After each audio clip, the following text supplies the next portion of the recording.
আসতে না আসতে তাকে বলা শুরু করেছেন আমাদের সাংবাদিক, আমাদের লালন পালন করবেন। কি কুলান্তারে কুলান্তার আওয়ামী লীগ করুক ভারত, আওয়ামী লীগ এই দেশে আওয়ামী লীগের কোনো স্থান নাই। এই আওয়ামী লীগ সেনাবাহিনী 57 জন অফিসার হত্যা করছে। যেই দল ভিন দেশে সেনাবাহিনী হত্যা করতে পারে তার স্থান সেই দেশে হয় না, আগামী কেউ হবে না।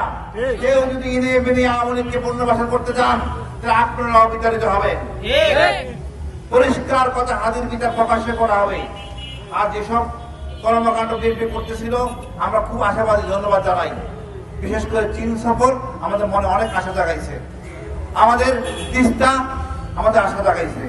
ভারতকে কোনো আমলে নেওয়ার দরকার নাই। আমি বিএনপিকে বলবো আপনি সোজা চলেন, একলা চলেন। অর্থাৎ খালেদাকে বলবো আপনি শহীদ জিয়ার সন্তান, খালেদা জিয়ার সন্তান, আপনার গর্বিত একজন স্ত্রী আছে, উপদেশ তার থেকে নেন, অন্য কোনো উপদেশ দরকার নাই। আপনি সোজা একলা চলেন, ইনশাআল্লাহ কাঙ্ক্ষিত লক্ষ্যে পৌঁছতে পারবেন। জনগণের অন্তরে থাকবেন। এই জনগণই আপনার দরকার আগামী নির্বাচনে। কারো অনৈতিক কথা শোনার কোনো প্রয়োজন নাই, কারো চোখ লাগানোর শোনার কোনো দরকার নাই। আমরা সমমর্যাদার ভিত্তিতে থাকবো। হাজির হত্যাকারীকে নিয়ে আসেন, ওনাদেরকে পরিষ্কার ভাষায় জানান। একজন উপদেশ, একজন আইসের কূটনীতি আসতে না আসতে তাকে বলা শুরু করেছেন আমাদের সাংবাদিক, আমাদের লালন পালন করবেন। কি কুলান্তারে কুলান্তার।